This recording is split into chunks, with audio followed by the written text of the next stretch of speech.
Imhotep, welcome to the by far Babak Inkela Wamazulu Kufu Imhotep to Murad from the Per Ank MTUT.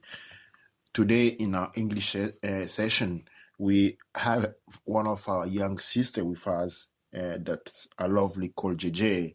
And we're gonna go into talking about the colorism into today's society. The colorism, something actually she brought into my awareness. I never know about the expression colorism, and I want her first to start by explaining us what the colorism means. Okay. Colorism is basically when you favor a certain kind of skin tone in the same race as yours over any other. Like how most rappers are with light-skinned people, for example. And so you mean like the colorism is that tendency where in a certain society, let's talk about the Black society, for example, we give more advantage to people of light skin than the one of dark skin. So it end up becoming like a racial discrimination due to the complexion. So what do you think about that before we start? What do you think about that? Where do you stand? I'm pretty much against colorism, but like in terms of the kind of colorist insecurities, like hating your own skin, I can understand that, but like I'm not saying that I support it. I can like understand where people are coming from. You're talking about the dramatized people who feel like standing with your own complexion and maybe not seen well. So you have like a tendency to, you're ashamed of yourself. Let's say this way. And this way, we have two situations here. In one hand, someone due to many situations we're gonna go through is ashamed of what it looks like, okay? And the other side, we have like a propaganda model to support light skin into society and to kind of condemn or to make look light skin like something bad. Is that what we have here? Anything start, because the Black world I like to talk about the kush, kamit, Kongo people or Black people of today. We have a problem. One of the big problems is history. Very few of us know, for example, between the 13th century to the 18th century, during the war of extermination of Black people in Africa, we had many wars. But when we talk about the 13th century and the 18th century, before that time, where they talk about the slave trade, there were no slave trade. There were no slave trade. The Evrazia saw Black people attacking right and left, but it was not a business. What was happening there was the Holocaust. It was not the first Holocaust on Black people, but there were no Holocaust right that time. So there was a certain practice support by the colon that was during to conquer African people, to conquer the land. They have to minimize the loss within the white people and maximize the loss in life within the Black people. How do they do that? There is a code made by a general.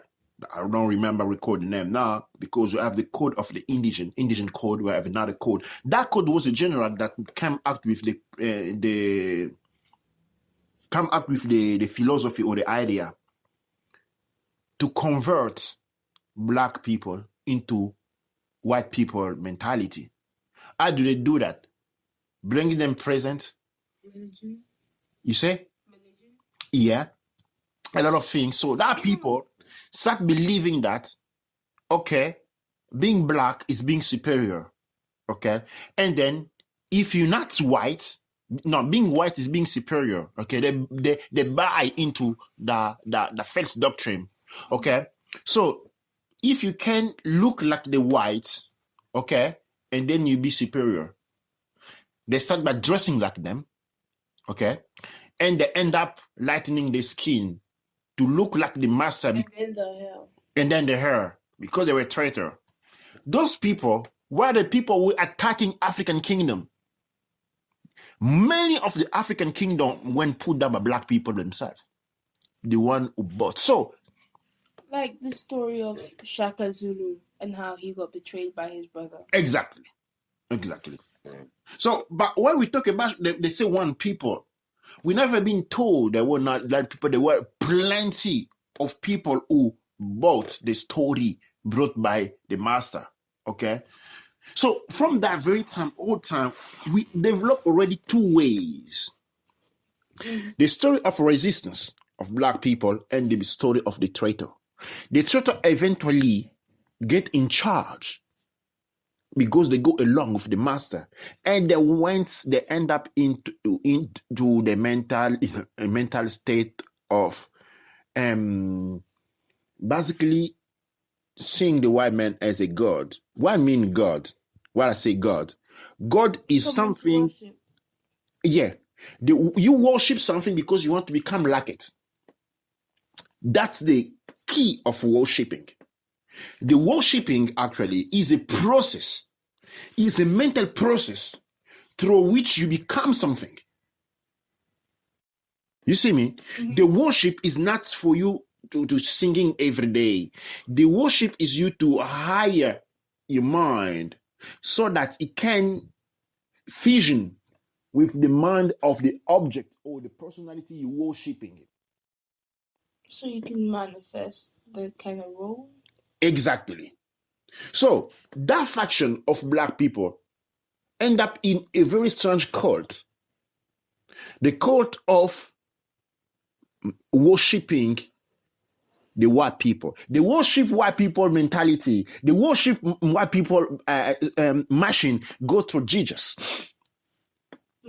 Because he's a white man. And when you worship that Jesus, you worship the white man, and you put yourself into a path of becoming what? The God. Or becoming what? Jesus.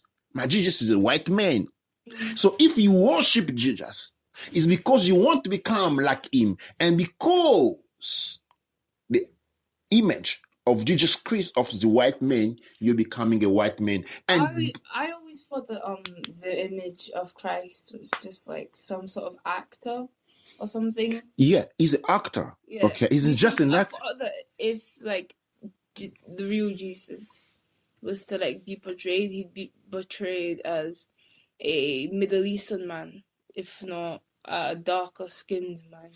Yeah, the Middle East is not a story. The Middle East was called an ancient Africa. So when you look to the Bible, when they talk about the Jesus, they say a kid with cotton hair. Okay, no Middle East people of today have cotton hair. Cotton hair meaning kinky hair, and that means black people. Mm-hmm. So by the image given, why white people? Where they write the Bible, they say that the Jesus writing in was cotton hair. Okay? Mm-hmm. Why did they represent? But he's portrayed as a man with like, 2A hair? Yeah. Straight hair, barely any curls. Yeah. Because they want to put themselves into the God position. To become a god, to put yourself into a good position is to develop a worship base. So the worship base was Jesus who represent a white man, okay, white male, okay. The thing is that when you go to the church, men and women, you say that they say the church is the spouse of the Christ, Jesus. So the church is the woman of Jesus, okay, who is a white man. You black men, when you go to the church, you become the spouse of white man as well. Can you see that? Yeah. It's psychology. It's not easy to understand. The church is the spouse of the white Jesus. And whenever you go to the church, you become a woman to the white Jesus because you become the spouse. It's written down there. That's a psychology of domination. And it is from this psychology that we develop what we call colorism. It's come right there. Be people that the colorism is a worship machine to the white men, the white supremacy. It's like now the white supremacy has become an object of adoration. That's colorism. Because the colorism, you want to look like a who. But try to be looking like someone is a worship. Is you becoming that person. Is you becoming, when we say worship God, because people don't get in the worshiping God, you embrace the process of becoming. That's why in antique Africa, antique Egypt, we talk about the nature. We are different manifestation of nature. We worship them. What the worship mean? The worship doesn't mean see you as a tool, them as God, and they can do whatever thing to you. No, the worship in Africa is the way to become like them. Is the way through which a man understanding the process. Yeah, a man become God. You born a man and you become a God. That worship means you become a God. So now, imagine now, the God, that's why the God in Africa, we don't have image for the God. We have statue for the God. We don't have a man representing to be an image. When we look to our kings, Tutankhamun, the Queen Nefertiti, the Cleopatra, they became the God because they manifest the God into them.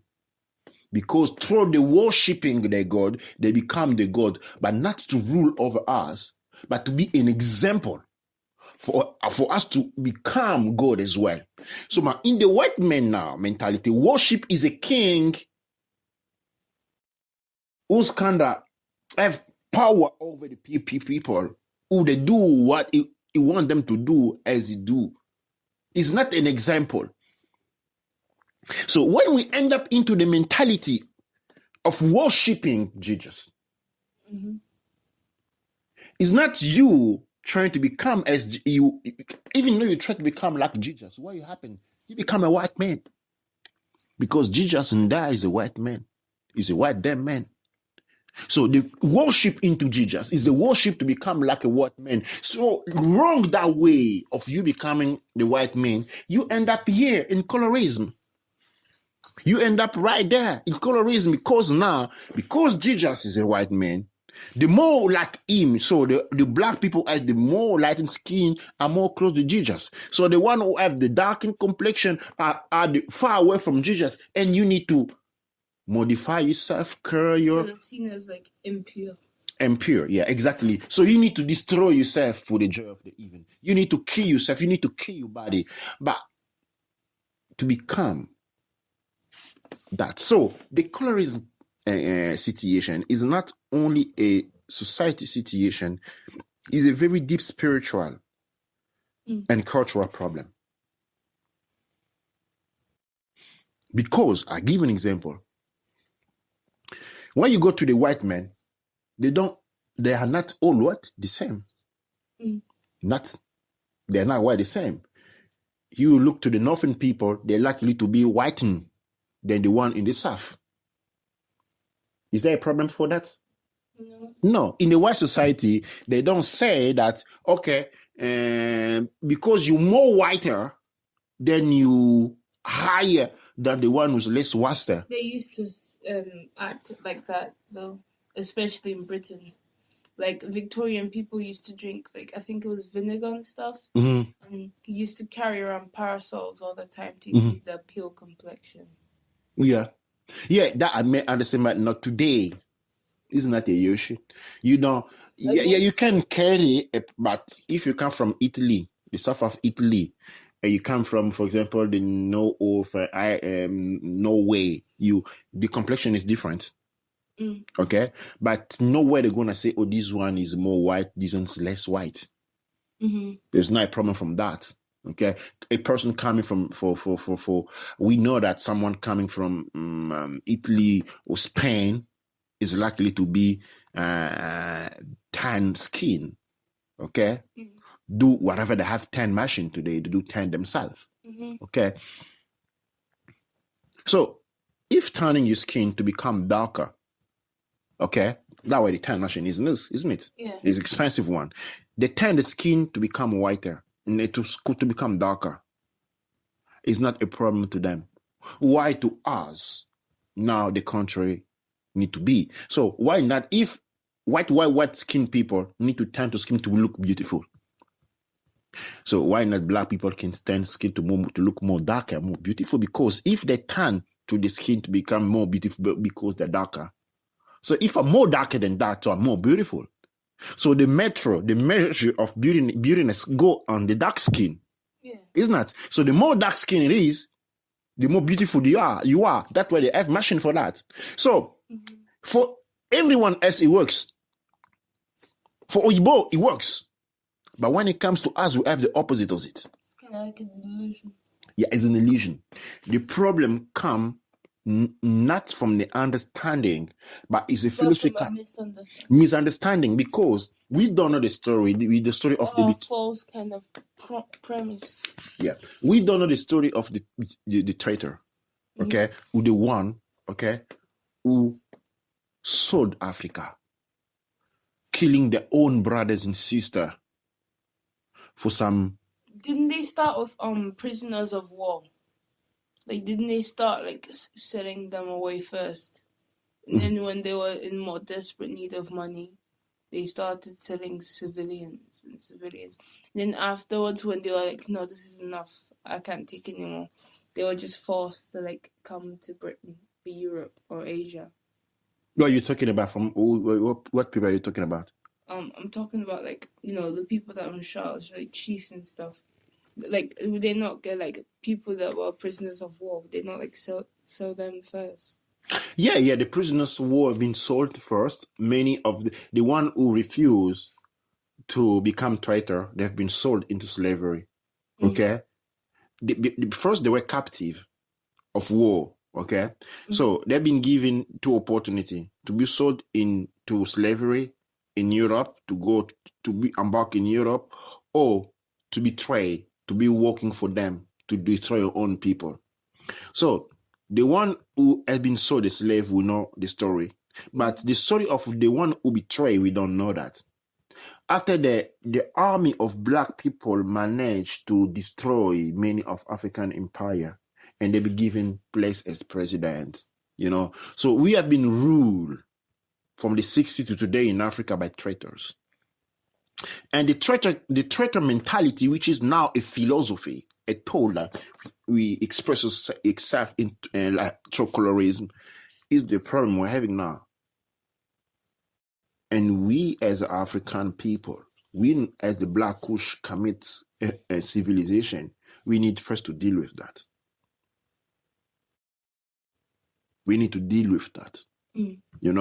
So colorism should not be a problem. If someone decide, it is still like, especially in the media. Yeah, but it's because we don't have.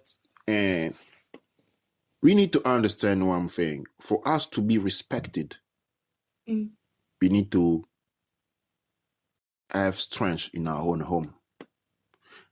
Now, black people, we are weaker in our own home, Africa. We don't have control of Africa. We don't make decisions on what's happening in Africa, which is our home today. We're talking about the present time. Okay? Everybody does. That makes that's why in the media, we're going to have such kind of situation. Okay? Because we are not strong in our own home. If I can beat you into your house, then I can beat you everywhere, isn't it? Yeah. If someone can come into your house and disrespect you, do you think he's going to respect you outside? No. And as black people, in our own land, we are not respected. And we can't be respected anywhere else. Okay, we are not respectable due to the fact we don't have control. We don't have to care about people doing colorism. It's their own choice.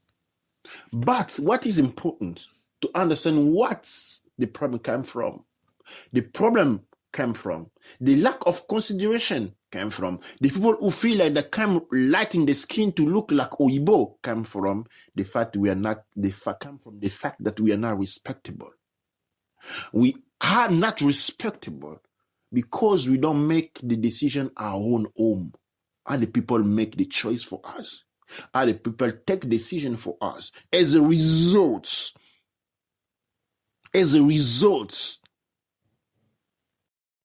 we are the pawn. We are what anyone else used to play with. Almost we are like the toy. a joke. We a joke. Yeah, we exactly. That what we are a joke. We are a joke because Chinese decide in China. Japanese decide in Japanese. Japan. British people decide. British decide in British. Italian decide in Italy. There is no way you French people you're gonna make a decision for Italian people in their country or in Belgium. They don't allow you. It's not your place. You may bring advice, but it's not your place. Respect, it is called. But we don't have that respect because we don't make the decision in our country. That's why, JJ, I'm talking to you. I think I told you one time that it's also because we can't really give up anything else, since we've basically given up like the power for like our continent. We give the power of our continent. We insult it. The only things that we really have left are like diamonds and coltan and stuff, which we don't make decision on. We have left with nothing. Not even our own color skin.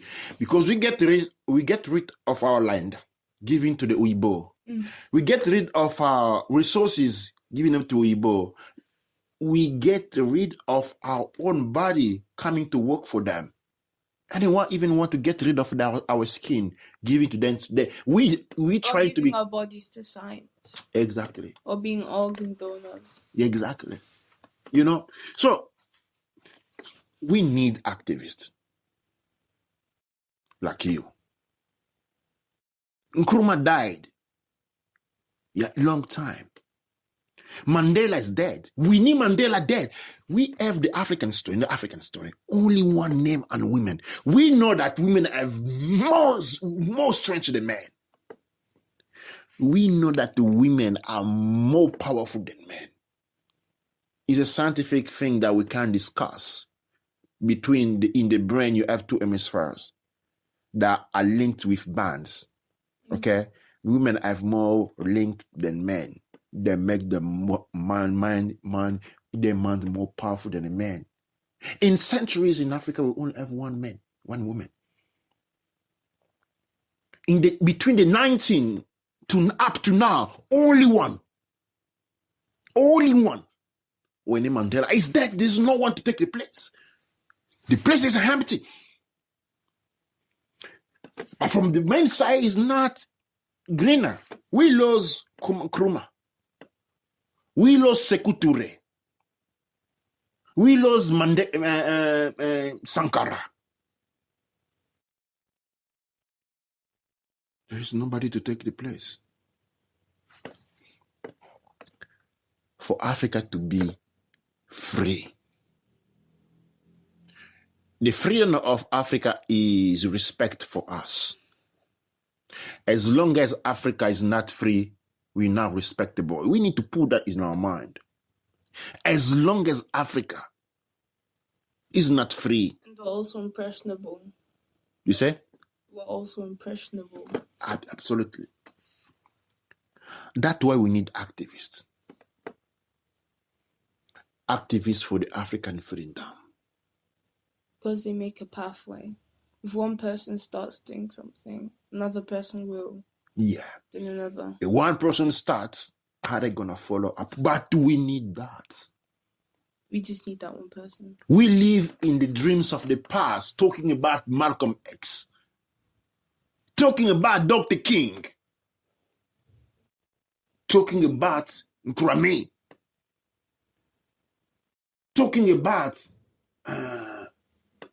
many names come from in my mind. They are not there anymore. We are here. What are we doing? Because if we do nothing, in my generation, I'm doing what I'm doing to teach you what to do. By example. Because if I'm not doing what I'm doing here, you and I learn what to do. And that knowledge, no knowing, no doing, gonna be passed from one generation to another. So we're gonna be slave forever. Because we have accepted the very situation of the slavery. We make it commodity to us. The cause today in society is not a problem. It become a problem only when we see it as itself. But for what it is a signal that show that we are not free. We into the king, we worshipping the white man up today, and that worship bring him to be. So when you become a lighter, how much should you become a lighter? Like an Italian or a French or a Scandinavian people? You know, because I'm in the white, there are many complexion. There are people are white down. But the problem is that we need to put ourselves together and get our land free and be respectable. For that, the diaspora need to go back.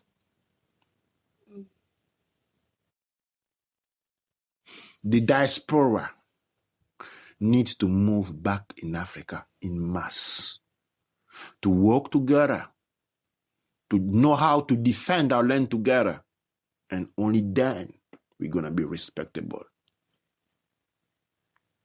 Only then the complexion, the skin complexion, or the hair complexion won't anymore matter at all. They won't matter. They matter because we're not respectable, and no one want to not be respected, isn't it? No one. If someone without knowledge, poor people without knowledge, who think that standing them skill, killing their own body to turn white to gain respect, because they don't know. They don't know. And they can't do nothing about it for the sake of talking. But the activists need to understand that all these problems come from one. We don't have control. We don't make decisions in our own land. As a result, we don't have, in our own, we don't make, other people tell us what to do. So as a result, we end up in a very bad position. So that's what I want to encourage you young people to become. JJ, I want to become an activist, the one who stand for the freedom of Africa. The freedom of Africa means respect from other people, because we make our decision in our home. As long as we don't focus into Africa, we're going to have more issues coming every 10 years. 20 years ago, colorism was not even existing as concept. Now it's developed.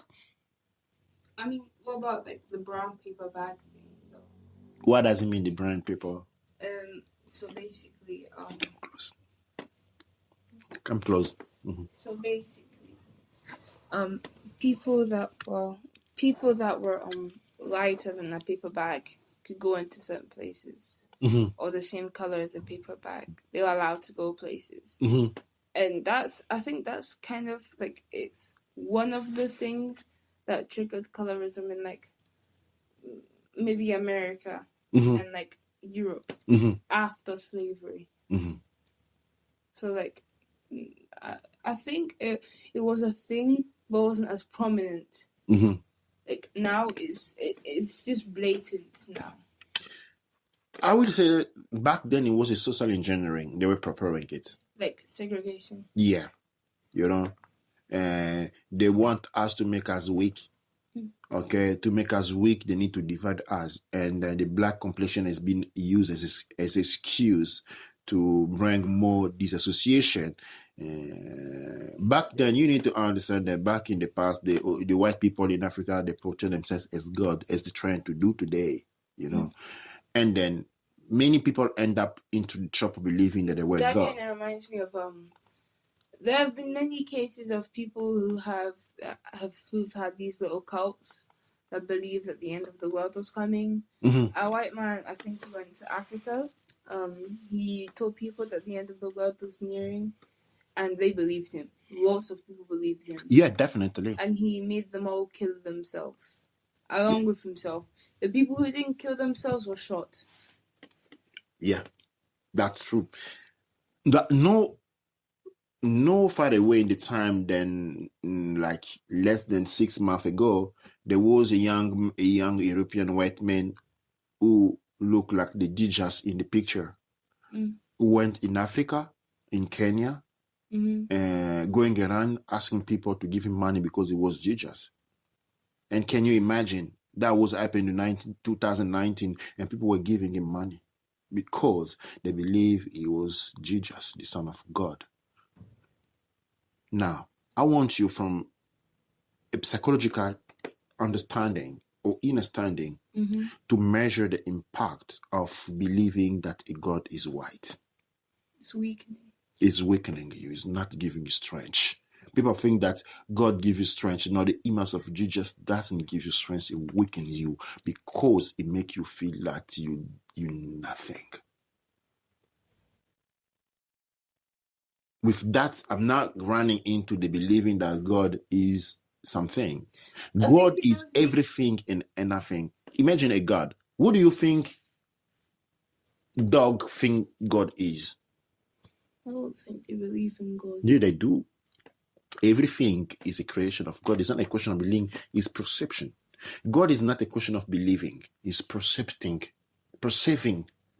that energy. If they did, then nothing could be their masters. No, not master. That's the wrong way to go with it. God doesn't mean master. God means the energy that link everything. That we are all into the spirit of God. God is you and me because we are all reflect of it. So the dog, for the dog, God is a dog. Because that one linking the God between them. For a lion, God is a lion. Because that one links the image of a lion. How that make a lion recognize another lion? Because you see the image of a lion. Okay? That is what the concept of the creator. It looks like you. So the lion, worship the God through the image of a lion. Snake worship God to the image of a snake. Because if the snake have to worship God to the image of a lion, no, it makes them slaves. And crazy. Because it doesn't matter how long the snake gonna pray, it's not gonna never turn into lion. It's gonna stay neck. And it's gonna look down on himself. Imagine a snake singing a lion as a god. You're gonna look at him, this is perfection. Because and I'm not like that. That makes me that I'm inferior, isn't it? When you having the white man as God, it brings you to the very same idea psychologically. A white man having Jesus as God feel himself wonderful, strong.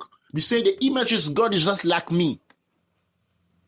If Jesus is God and he looks like me, I can look at my Jesus and say, okay, it looks like my granddad. I'm an uncle. That means I'm God too. And give them feeling of power. But when it comes to the white man, the black man, he look to Jesus. He say, oh, it's so different from you. He looks like a stranger. He's a stranger. So if he's the image of perfection and I'm so far from him, then I'm the image of imperfection. And you feel less. You feel powerless. You feel like you have to pray every day to look like him. That's why you start tanning your skin, bleaching your hair to become like Jesus. To become like them. Don't forget relaxing your hair. Relaxing your hair. Using hot combs. Exactly. But now, just imagine for a second, you have an image of a God like you, who look like you, a woman or a man who look like you. How you feel like? You feel like, damn, feel good, damn. It's God, look like me. Oh, I can see the hair of my granddad and him, you know. Mm-hmm. Then you feel good. You feel powerful. That's why it looks familiar, gives power. When you go somewhere, when you feel lost and you see something similar, you feel secure, isn't it? Mm-hmm. Oh, I know here. You feel secure. But when you're somewhere you don't recognize anything, you feel insecure. And Christianity for black people, as long as in any other religion that doesn't come from Africa, brings insecurity. Mm. Inner insecurity end up at being outer insecurity. And because we are among us, we start killing each other, like was happening in America with the black people on the street with guns killing each other. Gang violence. It always come for the wrong perception. They're actually trying to look for peace now. Gangs in America. Mm-hmm. It's more. There was this little thing on. I think it was on YouTube. I watched a video about it. It was about people from different gang members, mm-hmm. current gang members, and former gang members from rival gangs, and they were talking about they were just answering basic questions and stuff. And then there was this question that was like, do you think that the police are scarier than other gang members? Mm-hmm. And they all agreed. Mm-hmm. Because with gangs, if someone shoots you and you survive, mm-hmm. you can go and get revenge. Mm-hmm. If a cop shoots you and you survive, you just have to take that. Yeah, can you imagine that? And then they can do whatever they want with you. And the cops are basically like a gang in America. Cops in America, they're basically like a gang themselves. Yeah, you're right. They're just like a gang, and they only do that to us. But they have more power. No, they don't have more power. We don't have any power. It's not that they have more power than us. We're not represented. It comes all back to one thing. We don't take decision in our own home. Mm. And we're less than pets. We have less value than pets. Mm-hmm. Because in our home, we make the same promise in America. You find it everywhere in Europe. We're not respected everywhere we go. Mm-hmm. Because in our own home, we don't make decision. The fight of black survival, the fight of Black Lives Matter is African freedom, African control. Once we have that, once we have African freedom, once we stop any interference coming from out there in Africa, make our own decision, and we'll be respected everywhere. They will stop putting us in prison all across Europe. When you go to Europe, the black people are the most people in prison. They will stop putting it into prison in Europe. Mm. They will stop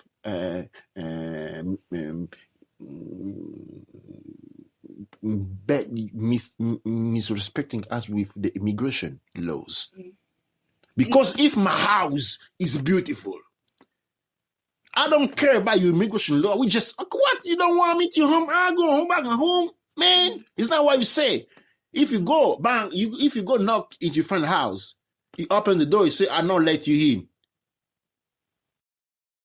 You say, "What the fuck? I got a home as well. I go back." But if you don't have a home and you get to my door, I open, I will misrespect you. You want to in? Yes. Show me your hand. It's clean. It's not clean. Go clean your hand first. You go clean your hand, isn't it? You come back. You don't have a home. I say, show me your shoes. Oh, those shoes are not good for my house. Throw them away before you get in. And then show me your feet. Oh, they are not clean. Go clean them. Okay? Or before I get you inside, do some work there. Then I'm gonna open my door for you because you don't have no home, you don't have a respect. That's why they kill black people in America. That's why they put black people in prison in Europe. Because that's why they put them on. They usually get like death sentences, right? Exactly. We don't have power. It's not that I have more powerful than us. They don't. Especially in Texas. Yeah. It's not that they have more power than us. No, we don't have power. Our power is superior to the power, but we lost it. It's like when a lion lost his teeth. Any animal can take joke of him, even rabbits. They're gonna look at him. What are you gonna do? Couldn't it still like use its claws? But if you lose teeth, you lose even that. Imagine a lion with that teeth and claws. What you do? Everybody gonna take a joke of you. What you do? I'm big. Yeah, what you do with that? Nothing. That's us. We need to claim back our teeth and clay. We have become lion, leopard, and panther. That is three animal of Africa. Leopard, lion, and panther with that clay, with that tooth, with that teeth. We need to get back that. And this. What about cheetahs? No, African representative three and big animal. The three felling. They're the three. So not even tigers either. No, because they are conferring, and like secret society. So we have secret society of the main lion. We have secret society of the main panther. Have you seen the movie Panther? I haven't seen Black Panther. Okay, but I know about the group Black Panther. Yeah, the black and leopard. That the three big society, and as big society, we have lost teeth and clay. We need to get back, and to get back this, to grow. Yeah, and go back into the land where we seek respect. I think that's gonna be hopeful today. Thank you, JJ, for coming into our studio. I will leave you the last word to say before I conclude with my invocation. Thank you. Thank you for letting me talk today, and thank you everyone for listening. Thank you, JJ. I will close this talking with turning, I will close this talking, turning to our senses, saying, Amasu empa emra sangsu. Amen ra empa emra awu. Kuwawu ra manketi pa erura.